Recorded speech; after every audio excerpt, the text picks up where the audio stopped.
श्री गणेशाय नमः। जय गुरु श्री राधारमण। माखन चोर सन्यासी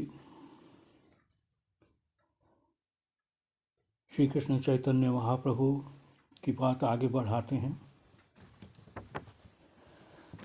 प्रभु ने भगवान राम की लीलाओं से जुड़े अनेक स्थान देखे। ऋष्यमुख पर्वत, पंपा सरोवर, पंचवटी। दंडकारण्य में 7 ताल वृक्ष थे, अति प्राचीन, बहुत ही स्थूल और लंबे। प्रभु ने जैसे ही उन्हें आलिंगन किया, वे सशरीर वैकुंठ चले गए। यह सब देखकर लोग आश्चर्य कर कहने लगे, ऐसी शक्ति राम के अतिरिक्त और किसमें हो सकती है?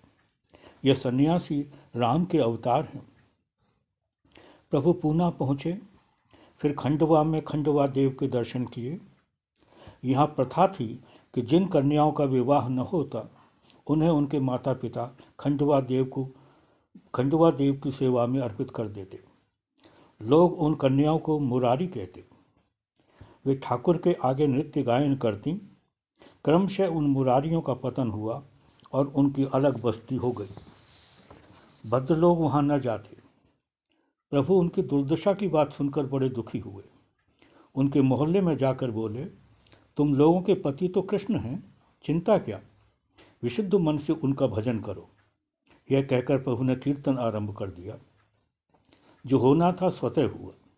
मुरारियों में प्रधान इंदिरा बोली, कुकर्म करते करते वृद्ध हो गई हूँ, अपनी पगरज देकर मेरा उद्धार करो। प्रभु की कृपा से वे सब संन्यास लेकर हरिनाम में उन्मत्त हो गई, सही माने में देवदासी बन गए। प्रभु खंडवा से चोरानंदी गांव गए। यह स्थान पूरी तरह डाकुओं के अधिकार में था। उनका सरदार था नारोजी। 25-26 साल के एक दिव्य कांति वाले सन्यासी के आने की बात सुनकर नारोजी आया। प्रभु को देखते ही उसके मन में भक्ति जगी और उसने उन्हें दंडवत प्रणाम किया।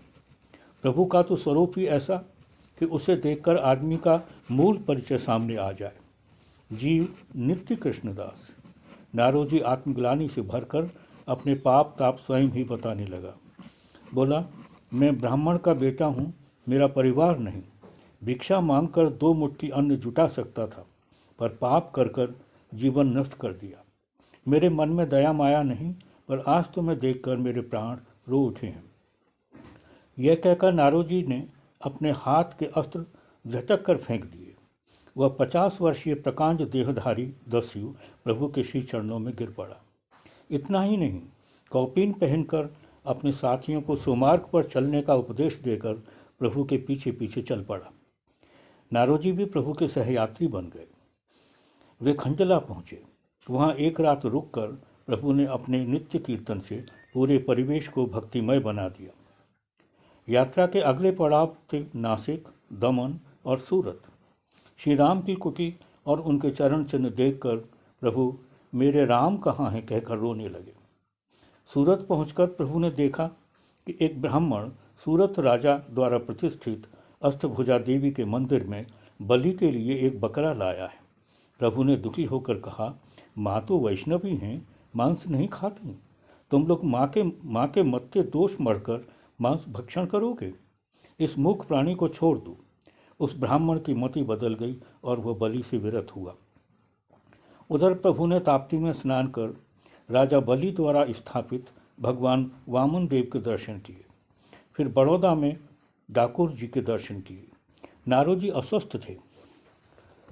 उन्होंने बड़ौदा के गोविंद मंदिर में एक तमाल वृक्ष के नीचे प्रभु की गोद में लेटकर उनका चंद्रवदन देखते देखते देह त्याग दी। जैसे ही आंखें बंद की, प्रभु ने उनकी देह पर अपना हाथ फिराया और उनके कानों में कृष्ण नाम सुनाया। अपने हाथों से नारोजी को समाधि दी। प्रभु बड़ौदा से अहमदाबाद पहुँचे। शुभ्रा नदी पार कर स्नान कर रहे थे तो सेवक ने लक्ष्य किया कि कुछ यात्री द्वारका जा रहे हैं, जिनमें 2 बंगाली भी हैं, कुलीन ग्राम के रामानंद बसु और उनके साथी गोविंद चरण। बसु महाशय ने प्रभु का नाम सुना था, पर अभी तक उनके दर्शन नहीं किए थे। अब जब उन्हें यह पता चला कि ये सेवक प्रभु के साथ जा रहे हैं तो उन्हें बड़ा सुखद आश्चर्य हुआ। वे प्रभु की ओर दौड़े गए। उनसे बात कर प्रभु को अपने देश की याद आई, पर देश को थोड़ा और भुलाए रखें, अभी प्रभु को बसु महाशय के साथ द्वारका जाना। प्रभु समुद्र के किनारे घोगा नगर पहुँचे। वहाँ रहती थी प्रसिद्ध वेश्या वारमुखी। न जाने क्या सोचकर परम सौंदर्य यौवन संपन्न हमारे प्रभु उसके बगीचे में एक पेड़ के नीचे इस प्रकार जाकर बैठ गए कि वह अपने दो तले की खिड़की से उन्हें देख सके। प्रभु तो पूरे जादूगर और जादू होता उनके अनजाने ही। हास्य, रोदन, हरिध्वनि, मूर्छा, पतन, यही सब तो उनका जादू था। वारमुखी पर भी जादू चल गया। वह आकर प्रभु के श्री चरणों में गिर पड़े। बालाजी नाम का एक ब्राह्मण यह सब देख रहा था। दुष्प्रवृत्ति से प्रेरित उस ब्राह्मण को न जाने क्यों प्रभु पर क्रोध आया और वह उन्हें मारने को उद्यत हुआ। प्रभु ने वात्सल्य उड़ेलते हुए उसे थोड़ा समझाया और उसके कानों में हरिनाम सुनाया। उसका उद्धार देखकर वारमुखी भी आश्वस्त हुई और अपनी अनुगत सहचरियों से बोली, मैं इन पतित पावन की शरण लूँगी। मेरा धन तुम लोग भोगो, अच्छे कार्यों में खर्च करो। उसका संकल्प दृढ़ था। उसने एक कैंची लेकर कच कर अपने दीर्घ सुंदर केश काट डाले और एक मलिन सी साड़ी पहन ली। प्रभु ने कहा, तुम तुलसी वन तैयार कर कृष्ण भजन करो। प्रभु का अगला पड़ाव था सोमनाथ। वहाँ यवनों द्वारा की गई दुर्दशा देखकर उनके प्राण रो उठे। वे सोमनाथ से बार बार प्रार्थना करने लगे, प्रभु अपने पूर्व ऐश्वर्य के साथ उन्हें प्रकट हुई। इसके बाद प्रभु ने जूनागढ़ पहुंचकर ठाकुर रणछोड़ जी के दर्शन किए। फिर श्री कृष्ण चरण चिन्ह देखने के लिए वे गिरनार पर्वत पर चढ़े। उस पर्वत पर 12 सन्यासी मिले जिनके गुरु वृद्ध भार्गदेव बहुत अस्वस्थ थे। प्रभु ने उन्हें रोग मुक्त किया तो वे बोले, मैं वृद्ध तो हूँ ही, लगता है मुझे चक्षु रोग भी हो गया है। मैं तुम्हें कृष्ण वर्ण का देख रहा हूँ, मैंने तुम्हें पहचान लिया। उनके कहने का अर्थ यही था कि तुम स्वयं कृष्ण हो पर बाहर से गौर वर्ण हो। वे गुरु शिष्य भी प्रभु के साथ चल पड़े। इसके बाद 7 दिन में सघन वन को पार कर प्रभु अमरापुरी गोपी तला प्रभास तीर्थ पहुँचे। वहाँ यदुकुल की दुर्दशा को याद कर वे खूब रोए, पर लगा जैसे उस रोदन में कोई आनंद भी छिपा है। अंततः प्रभु द्वारका पहुँचे। वहाँ प्राय 15 दिन रहकर प्रभु ने प्रेम की नदी बहा दी। शेखाने बहालो नदी चैतन्य गोसाई। द्वारका के उस ओर तीर्थ स्थान न था, सो प्रभु वापस नीलाचल चल पड़े। पुनः बड़ौदा आए। वहाँ भार्गदेव को विदा कर और रामानंद वसु को लेकर प्रभु नर्मदा के किनारे किनारे चलते गए। 2 हद धीनगर होते कुक्षीनगर पहुँचे। वहाँ एक खेल किया। वे एक दरिद्र ब्राह्मण के घर पहुँचे। ब्राह्मण अति निर्धन, प्रभु की कोई सेवा न कर पाने को लेकर बड़ा दुखी। तभी एक व्यक्ति दूध, चीनी आदि लेकर आया।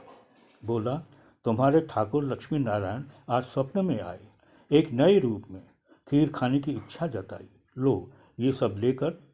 इतना कहते कहते उसकी दृष्टि पड़ी हमारे सन्यासी प्रभु पर। वह चौंक कर बोला, अरे यही तो खीर मांग रहे थे। प्रभु ने उसे और कुछ न बोलने दिया। उसने उनके श्री चरण पकड़ कर कहा, मैंने पहचान लिया, तुम वही भगवान हो। इस पर प्रभु ने उसके कान में हरिनाम सुनाया और वही कहा जो उन्होंने घोगा में वारमुखी से कहा था, अर्थात तुलसी कानन तैयार कर कृष्ण भजन करो। इसके बाद प्रभु मंदुरा नगर होते देवघर पहुँचे। वहाँ आदि नारायण नामक एक धनी कुष्ठ रोगी उनका किंचित अधरामृत पाकर रोग मुक्त हो गया। प्रभु देवघर से शिवानी नगर, शिवनी, चंडी नगर, रायपुर होते वापस विद्यानगर पहुँचे, जहाँ रामानंद राय कब से पलकें बिछाई प्रतीक्षा कर रहे थे। वे दोनों गले लगकर रोने लगे। प्रभु की इच्छा थी कि वे अपनी शेष जीवन लीला रामानंद राय जैसे अति दुर्लभ रसिक भक्त के साथ बिताएं। इच्छा अपूर्ण कैसे रहती। उनकी लीला शक्ति स्वयं ही सब व्यवस्था कर रही थी। रामानंद ने कहा, प्रभु आपके दर्शन किए हैं, तभी से मुझे यह राज्य शासन अच्छा नहीं लग रहा। आपके जाने के बाद मैंने महाराजा प्रताप रुद्र को पत्र लिखा था। मैंने अपने मन की बात बताई और उनसे प्रार्थना की कि वे मुझे राजकार्य से मुक्त कर दें। यह जानकर कि मैं आपके साथ समय बिताना चाहता हूँ, उन्होंने मुझे सहर्ष सेवा मुक्त कर दिया। वे स्वयं भी बड़ी उत्कंठा और आतुरता से आपके लौटने की प्रतीक्षा कर रहे हैं। आप नीलाचल पहुंचिए, मैं भी करीब 10 दिनों में सब कुछ समेट कर आता हूँ। प्रभु यह सब सुनकर बड़े प्रसन्न हुए और नीलाचल की ओर चल पड़े। संबलपुर के रास्ते रसाल कुंज पहुंचकर एक लीला की। एक मारवाड़ी ब्राह्मण अपने आगे किसी को गिनता न था। उसका सौभाग्य यह था कि उसका बेटा प्रहलाद निकला। वह बेटे को तलाशने निकला तो देखा कि बेटा नई उम्र के एक सन्यासी के पास बैठा उसे अपलक दृष्टि से निहार रहा है। यह देखकर उसका सारा क्रोध प्रभु पर बरस पड़ा। अपने हाथ के जिस छड़ी का प्रयोग वह बेटे पर करना चाहता था, उसका प्रयोग प्रभु पर करने को हुआ। उसने गालियों से शुरुआत की तो प्रहलाद बेटे ने पिता के लिए प्रभु से प्रार्थना की। प्रभु तो मार खाकर प्यार देने वाले थे। उन्होंने पिता से सहज भाव से कहा, मारो, पर मेरी एक बात मान लो, जितनी बार हरिनाम बोलोगे उतनी बार छड़ी मारोगे।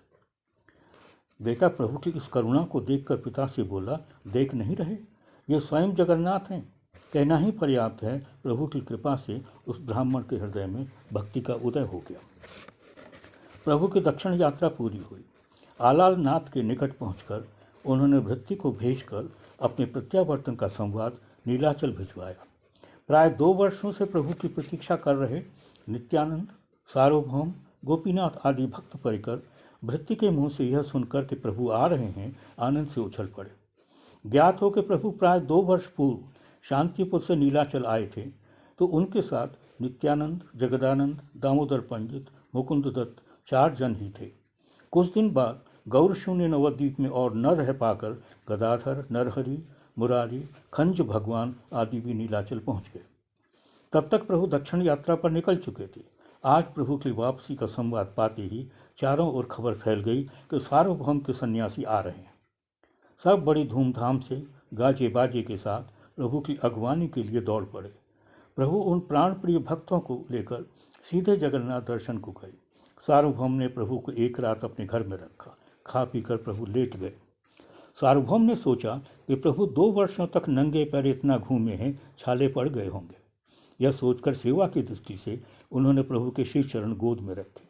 वे यह देखकर आश्चर्यचकित रह गए कि तलवों में छालों का चिन्ह तक नहीं। वे पद्म पुष्पों की तरह शोभा पा रहे हैं।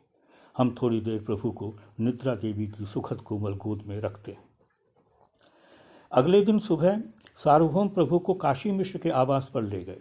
यह स्थान जगन्नाथ मंदिर के निकट था, एकांत में था। प्रभु के आने से पहले ही महाराजा प्रताप रुद्र ने उनके स्थायी निवास की व्यवस्था अपने गुरु काशी मिश्र के यहाँ कर रखी। प्रभु को देखते ही काशी मिश्र उनके श्री चरणों में गिर पड़े। प्रभु ने उन्हें उठाकर आलिंगन किया तो वे देखते हैं कि उन सन्यासी के स्थान पर शंख चक्र गदा पद्मधारी चतुर्भुज स्वरूप विराजमान है।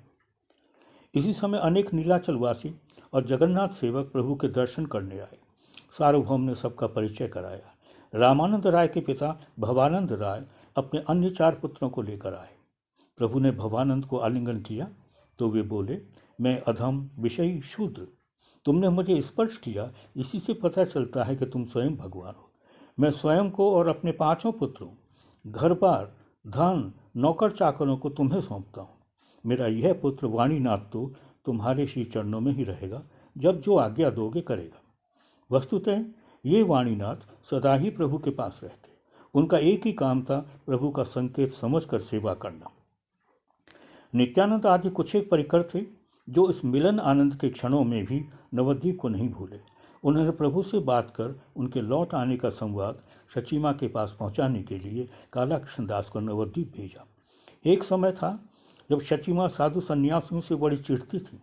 कारण यही कि बड़ा बेटा सन्यासी हो गया, निमाई भी सन्यासी बन गया। धीरे धीरे माँ के मनोभाव में परिवर्तन आया तो वे सन्यासियों के प्रति कुछ सदैव बने। प्रभु ने कृपा कर माँ के उस परिवर्तित भाव पर एक गीत की रचना कराई है। शचीमा अब किसी सन्यासी को देखती तो पुकारने लगती, रुको रुको सन्यासी ठाकुर, रुको रुको सन्यासी ठाकुर। यों कहती दौड़ी जाती हैं शची मात घर बाहर पथ पर। एक समय था ये सन्यासी, उन्हें न सपने में भी भाते। नेत्र बंद कर लेती थीं वे सन्यासी की छाया लख कर। आज ललक कर लाज त्याग कर एकाकी भागी जाती हैं। सुनो सुनो सन्यासी बाबा कह पुकारती मार्ग रोक कर। दीनहीन पागल सी होकर बड़े प्यार से उससे कहती, देखा कहीं एक सन्यासी आते जाते किसी जगह पर।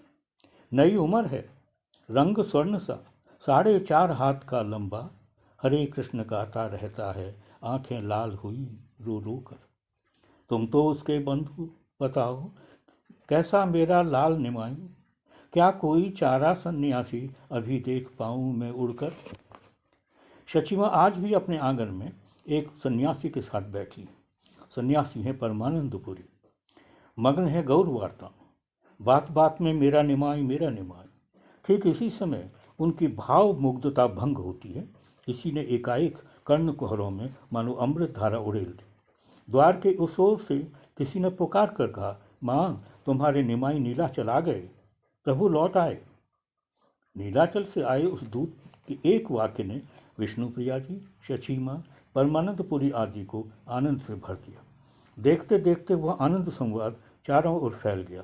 नवद्वीप वासी प्रभु से मिलने के लिए पूरी यात्रा का आयोजन करने लगे। परमानंदपुरी को और विलंब सहन नहीं, वे तो उसी समय प्रभु के ही एक भक्त कमलाकांत को लेकर नीलाचल की ओर दौड़ पड़े। यथा समय प्रभु के पास पहुंचे तो प्रभु ने अपने निवास का ही एक कक्ष और एक सेवक उन्हें दे दिया। उन दिनों नवद्वीप से नीलाचल का पैदल का रास्ता प्राय 20 दिन का था। दुर्गम रास्ता, भक्त जाएंगे प्रभु के दर्शन करने। उनके पहुंचने के कुछ दिन बाद ही होगी जगन्नाथ जी की रथ यात्रा, उसका भी आनंद लेंगे। ये गौड़वासी पुरी में प्राय 4 मास रहेंगे। पीछे से घर गृहस्थी चलती रहे, इसकी व्यवस्था की। इसके बाद यथाशीघ्र कांचरापाड़ा, कुलीन ग्राम, श्रीखंड आदि के भक्त अद्वैताचार्य के घर शांतिपुर एकत्रित हुए। फिर शची माँ की आज्ञा लेकर उनके नेतृत्व में नीलाचल चल दिए। महात्मा घोष ने लिखा है, नीलाचल की रथ यात्रा प्रभु के द्वारा ही अधिक ख्याति संपन्न हुई। इसके पूर्व इस यात्रा का ऐसा गौरव नहीं था। इसमें बहुत लोगों का आगमन भी नहीं होता था। यह प्रथम अवसर था जब गौड़ देश से प्रभु के प्राय 200 भक्त नीलाचल रथ पर अधिकार जमाने आ रहे थे। कल्पना कीजिए, रथ के ऊपर होंगे श्री कृष्ण जगन्नाथ, उनके सामने होंगे हमारे सन्यासी कृष्ण, इधर अचल जगन्नाथ, उधर सचल जगन्नाथ। सचल जगन्नाथ गौरांग जीवन में पहली बार रथारूढ़ अचल जगन्नाथ को देखकर आनंद में नृत्य करेंगे। अभी कुछ देर है रथ यात्रा में, पर हम अपने मानस नेत्रों से प्रभु की उस नृत्य रथ छवि को देख रहे हैं। हमारे एक गीत में अंकित उस मनोहर मूर्ति को आप भी आंखों में भर लीजिए। मेरे नाचत श्री गौरांग, मेरे नाचत श्री गौरांग, हमारे सन्यासी गौरांग, दमनक पुष्पन की माला में थिरकत श्री गौरांग, गावत भक्त बजावत ताथा थई करताल मृदंग, हाथ पसारे पीछे पीछे घूमत नित्यानंद, सेवा विग्रह रक्षा करते रहते प्रभु के संग, जज्ज गग्ग सुनकर लागे जगन्नाथ को रंग, जज्ज गग्ग सुनकर लागे जगन्नाथ को रंग, डगमग मही फूल नभ बरसत टूटत परत अनंग, नाचत सन्यासी गौरांग। प्रभु दक्षिण से नीलाचल लौट आए। उनसे मिलने के लिए नवद्वीप से सबसे पहले दौड़े परमानंदपुरी। प्राय 200 भक्त वैष्णव अद्वैताचार्य के नेतृत्व में रास्ते में हैं। भारत के अन्य स्थानों से भी स्वतः चले आ रहे हैं प्रभु की लीला के अनेक सहकारी सहयोगी। यह सब हो रहा है 2 तरह से। कोई दुर्लभ फूल खिलता है, उसकी गंध दूर दूर तक फैली है, भौरे गुंजन करते दौड़े आ रहे हैं। अथवा यत्र तत्र सर्वत्र नदियां प्रवाहित हैं, वे सब दौड़ रही हैं अपने एक ही गंतव्य सागर की ओर। सागर से मिलकर ही शांत होंगी। आइए इन भ्रमरों, इन सरिताओं का कुछ परिचय प्राप्त करें। सर्व प्रमुख हैं पुरुषोत्तम आचार्य, नवद्वीपवासी। प्रभु को स्वयं भगवान के रूप में अनुभव कर आत्मसमर्पण कर दिया था, पर यह बात उनके और प्रभु के बीच ही रही। प्रभु सन्यासी बनकर नवद्वीप छोड़ गए। इस बात पर रोष कर वे स्वयं नवद्वीप छोड़कर काशी चले गए थे। वहाँ चैतन्यानंद से संन्यास ले लिया। नाम हुआ दामोदर स्वरूप। उनके विषय में श्री चैतन्य चरितामृत में कहा गया है कि वे प्रभु के द्वितीय कलेवर थे। कृष्ण रसतत्ववेत्ता, प्रेममय देह, पांडित्य की सीमा, इतना ही नहीं, संगीत में गंधर्व के समान और शास्त्र ज्ञान में बृहस्पति। कभी कोई अपना ग्रंथ, गीत या श्लोक प्रभु को सुनाने आता तो पहले स्वरूप दामोदर उसे पढ़ते। यदि उसमें कोई भक्ति सिद्धांत विरोधी बात होती अथवा कोई रसाभास होता तो वे प्रभु को सुनाने की अनुमति न देते। वे जानते थे कि ऐसी रचना से प्रभु को आनंद नहीं होता। ऐसे प्रिय परिकर स्वरूप दामोदर अपने गुरु की आज्ञा लेकर प्रभु के पास नीलाचल पहुँचे। प्रभु और स्वरूप एक मन एक भाव थे। प्रभु राधा कृष्ण, वे ललिता सखी। प्रभु जब जिस भाव में विभावित होते, स्वरूप भी तब उसी भाव में डूबकर प्रभु को श्लोक गीत गाकर सुनाते। महात्मा घोष ने लिखा है, प्रभु और स्वरूप दोनों ने एक दूसरे का हाथ पकड़कर एक चित्त होकर प्रेम की सघन फूल बगिया में दिव्य चक्षुओं से 12 वर्ष विचरण किया था।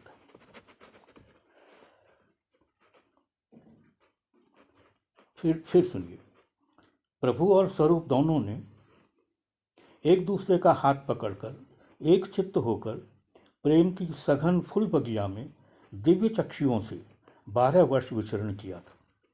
प्रभु ने गुप्त रूप से 12 वर्षों तक ब्रज का सारा रस निचोड़कर सुधा निकाली। यह सब वहीं समाप्त हो जाता तो प्रभु का अवतार वृथा हो जाता, किंतु स्वरूप ने उस सुधा को एक पात्र में रख लिया, जीवों के लिए सदा सदा को संचित कर लिया। प्रभु अपनी कुटिया में रात्रि को स्वरूप के गले लगकर ब्रजरस के उद्गार व्यक्त करते। स्वरूप ने उन समस्त भावों को अपनी कर्चा में लिखकर रखा और संगीत द्वारा उन्हें जीवंत आकार दिया।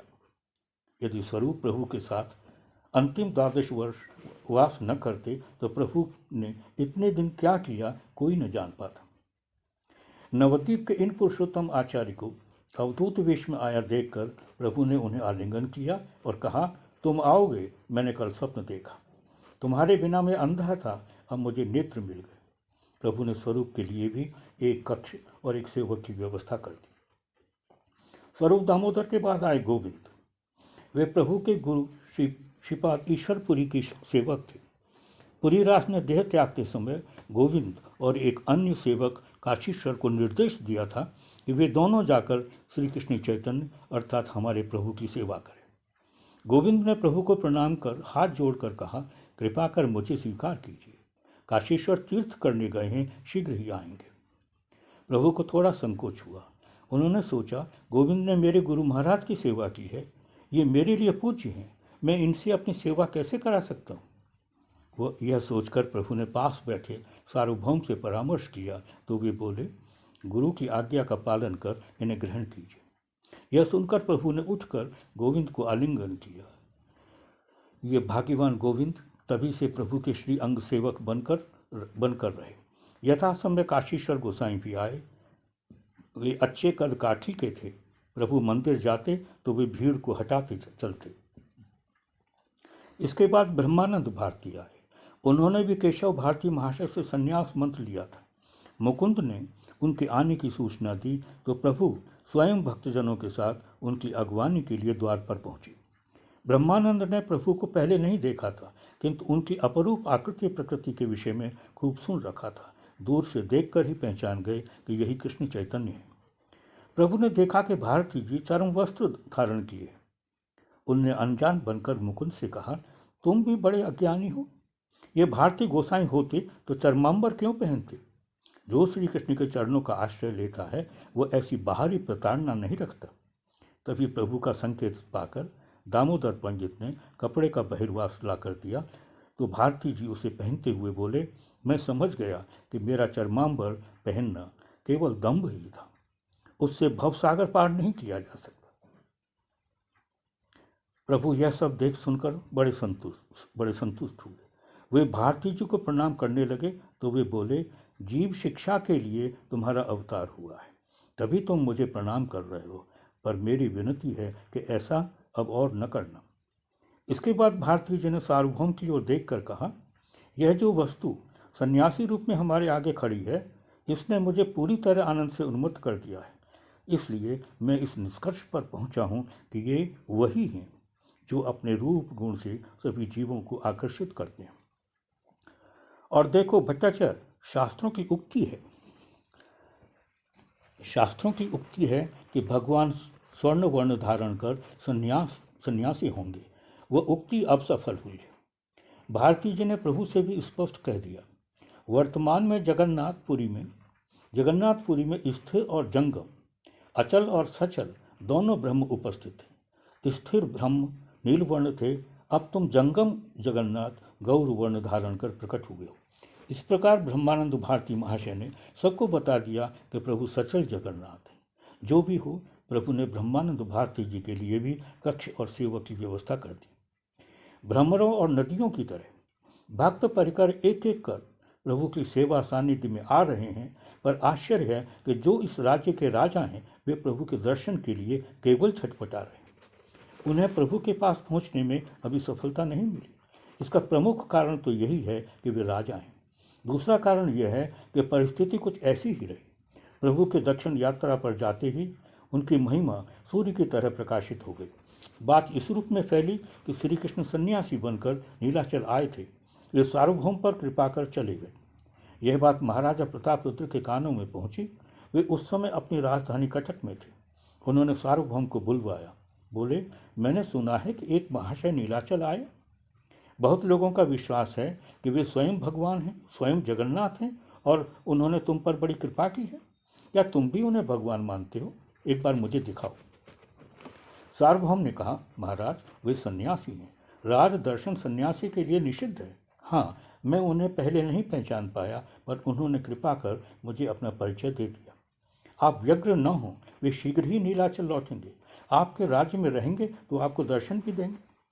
सार्वभौम ने राजा को सांत्वना देने के लिए लगे हाथ प्रभु की आवास व्यवस्था की बात उठाई। इस पर राजा बोले, इसकी क्या चिंता, काशी मिश्र का घर है ना। बस उसी दिन से महाराजा प्रभु से मिलने के लिए कातर है। सार्वभौम नीलाचल लौट आए। प्रभु भी दक्षिण से आ गए। इस बार सार्वभौम को राजा का पत्र मिला, जिसमें उन्होंने जानना चाहा कि सार्वभौम ने उनके विषय में प्रभु से बात की या नहीं। सार्वभौम ने साहस कर प्रभु से प्रार्थना की कि वे राजा को एक बार दर्शन दें। प्रभु किसी भी तरह राजी न हुए। उन्होंने स्पष्ट कह दिया कि वे भिक्षुक सन्यासी हैं, उनके लिए विषयी व्यक्ति और स्त्री विष है, निषिद्ध है।